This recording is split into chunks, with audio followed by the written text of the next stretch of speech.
Hey everyone, welcome to another video. I hope you're all doing well. Today we're going to talk about Magha Nakshatra and its influence on your path to success, self-discovery and healing. Yeah, few insights but very important ones which can help you to understand yourself, your journey ahead. So if you have your ascendant, moon or sun in Magha, do watch this analysis. Even if you have some different placement in this nakshatra, then also watch this video. You may find something useful or helpful for yourself. Okay, so yeah, let's go. The nakshatra of Magha falls between 0 degree to 13 degree, 20 minutes of Leo. Magha means mighty, powerful, the throne or the royalty, which itself is an indicator of success which comes along with this nakshatra. Magha natives do witness great success in their lives. Okay, there is no question in this. They do achieve great success. They are born to go through this great experience, to experience strength, to experience power, and to experience a lot of success in life. Now, it depends upon how Sun, Ketu are placed in your chart. That will help you to understand where are you lacking, what kind of delays you're dealing with, what kind of blocks you may witness. But at one point of time you will see that power, you will see that success, because Magha is the very start of Leo. The Leo sign initiates from here, and the first 13 degrees 20 minutes of Leo. So Leo is what? Leo is the natural ruler of the fifth house. It represents your creative potential, how you can create things in life, your soul's ability to create what it's looking for, to get it done.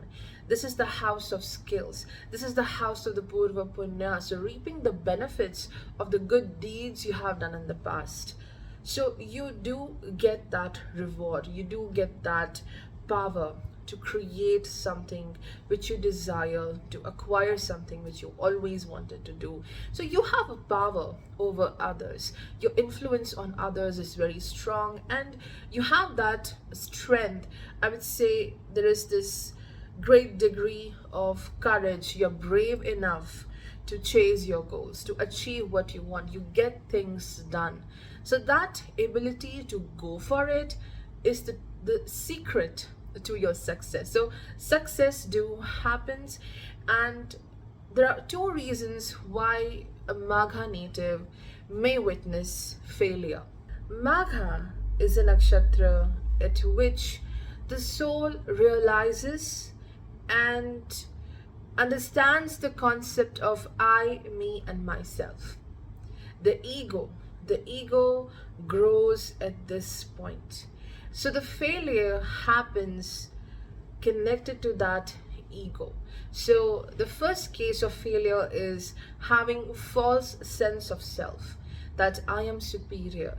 The way I do the things, no one can. Other people or the significant people in my life are powerless without me. The world revolves around me. So it happens. It happens with this nakshatra that one tends to undergo the false sense of self. Or there's a different case, the second case, which is about loss of self, loss of identity with this nakshatra, where you deal with so much of criticism, because Magha natives do witness a lot of jealousy in their life. People envy their style of living, people envy their success, people envy their personalities. Like, even if someone is not having huge success in life, but still people will envy your personality, how you do your work, your actions, and how others are respecting you. So there's a lot of envy energy here, jealousy, and it leads to dissatisfaction. Ketu is the lord of this nakshatra, which is leading to dissatisfaction from the world, from the people. And it puts you in this loop of seeking gratification through your work. Like the moment you do something, you instantly look for gratification, like others are appreciating you or not. So when you don't um, get that appreciation, you again go into this dissatisfaction mode, and then again you work hard on something, and then you look out for that validation. So getting into this cycle of seeking appreciation, validation, and also dealing with the envy people, this is really damaging your identity. So when this happens, this dissatisfaction happens, it again leads to failure. So two important points here: false sense of self and loss of identity. Two major factors which are going to impact your success. Otherwise, truly, your power, your courage, the way you want to live life, you can do it. But dissatisfaction will always be a major factor in your success, in your achievements. Like you're getting the good things but not happy because somewhere people are not treating you the way you want to. Because if you have any placement in the Magha Nakshatra, Leo, 7 places away, that house is ruled by Saturn and co-ruled by Rahu, and both consider Sun as the enemy. So you are getting opposition, a lot of opposition, and all you can do is to have firm belief in self. We are getting to that point very soon. So this is about the success of the Magha natives, and this point of jealousy and how you deal with the envy people. This takes us to the second point, and that is your path to self-discovery. The path to self discovery, the path to finding your purpose, your joy, and happiness, it happens once you consume a soul medicine. Your soul chose to have this medicine in this journey. It's a bitter medicine given by Ketu, but once you consume it, your life gets so better. There's happiness, and most importantly, a sense of satisfaction. So when do you consume this medicine? The right time, when your achievements are controlling your happiness, when your satisfaction relies on other people. And the more you look outward, the more you look into the eyes of people, like, hey, I want respect, hey, I want happiness, the more you feel isolated. Isolation is a very classic trait of all the Ketu's nakshatra. They do undergo isolation, and the isolation happens because you have to go back to your roots. You have to get back to your own center. So that is very Ketu. Now, when you feel isolated from the world, this is the point when the soul medicine of Ketu starts working, and now you're looking deep within. Like, where should you look for your happiness? In others or in yourself? So there's a lot of acceptance which comes into your life when you look within. Like, my happiness doesn't rely on any other person but me. It's really a very hard experience of isolating yourself and connecting with self. It happens after taking a lot of time and constant efforts. But once you get this medicine, you are good to go.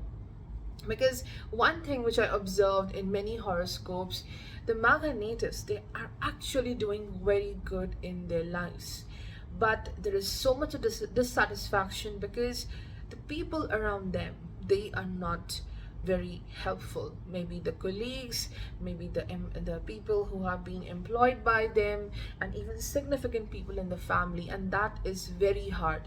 And this also influenced their success as well. So this bitter medicine of Ketu helps you to look inward.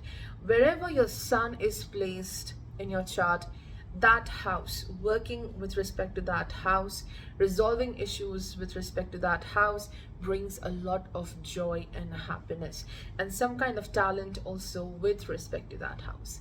Wherever Ketu is placed, it shows something needs to let go related to that particular house. When you let go that, when you separate from it, disconnect from it, you are going to be so strong. You will be very connected to self, because that aspect of life makes you way isolated wherever the Ketu is placed. The houses occupied by Sun and Ketu in your chart, these houses do represent some kind of amazing creative skill. These houses are also deeply influencing your identity, your confidence as well.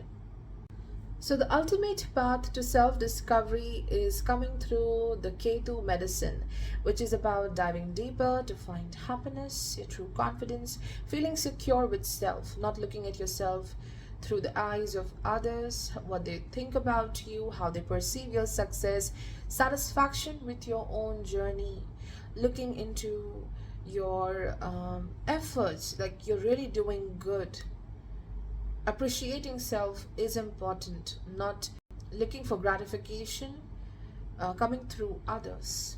Why there is this need to feel validated? Like, this is a very classic sign of Leo, and it is intensively seen in the Magha Nakshatra. Like, I want to be appreciated by the world sometimes. So this is because of a remnant factor of the Ashlesha Nakshatra. Like in the past, in your soul's journey, you were dealing with the Ashlesha uh, challenge, the Ashlesha Nakshatra energy.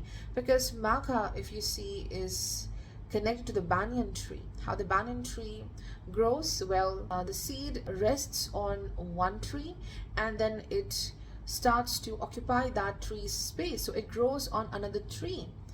And there is this core which is connected to Ashlesha in you, which is about insecurities, hypersensitive mind. You were dealing with trust issues. You were not in the comfort zone, so you were dealing with darkness. So that only thing you can see is your inner light, your inner wisdom.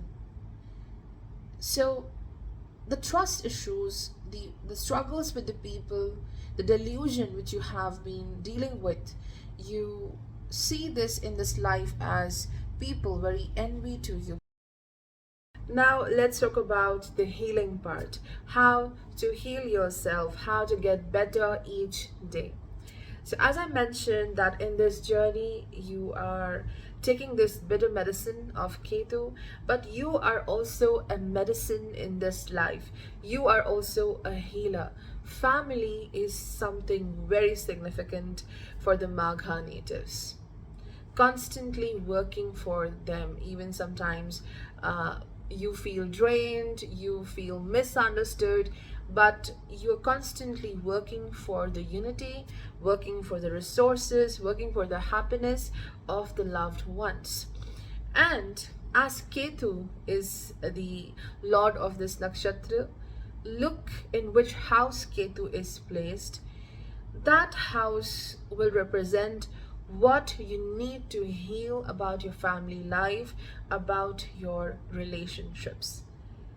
You need to break a certain pattern regarding your family. Like if Ketu is in the third house, then this does mean previously in the previous generations, the people over there were not much open about their feelings. The communication was not good in the family. Okay, the connection was not good. If Ketu is in the 10th house, this shows uh, a significant person, maybe a guardian, a father-like figure, was not taking up the responsibilities well. If Ketu is in the 8th house, it shows the ability to confront the challenges, the fears. Someone was weak in that area of life, someone very significant, and you also carry that trait. You will deal with that challenge a lot. For you also, confronting that issue gets difficult. But what you have to do is to face it, face that issue, and let it go. Face it and let it go, which means you have achieved um, strength related to that house. It is not bothering you anymore. So wherever Ketu is placed, you are breaking a pattern which is coming from the ancestors, coming through someone very significant in your family. You inherited that trait. All right. And also, wherever the Ketu is placed, definitely it shows what you inherited as a talent, as a gift as well. So Ketu shows the challenge and the gift both, wherever it's placed, the house, the sign, the nakshatra. So it will vary for everyone what Ketu is bringing in your life. Now, what is the best way to heal yourself, to strengthen yourself in this journey? Connecting with your ancestors. The ruling deity for Magha is the Pitris, the departed souls of your loved ones. So, on every new moon day, the Amavasya day, that is the best time to connect with your ancestors. People are doing different rituals since so many ages. People are into different rituals like taking a dip in the holy river, fasting, donations, charity. And I think the most simple way to connect with your ancestors, showing your gratitude, connecting with them, seeking for their guidance, the best thing you can do is on a new moon, you can light a lamp. You can face towards the south direction and meditate for like 5 minutes, being in this mode of silence, closing your eyes and connecting with them, asking for their guidance.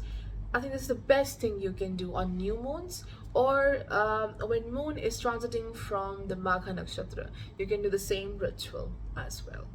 Alright everyone, that's all for today's video. I hope you found today's analysis helpful in some way. I brought clarity for you. So see you next time. Take care of yourself. Goodbye.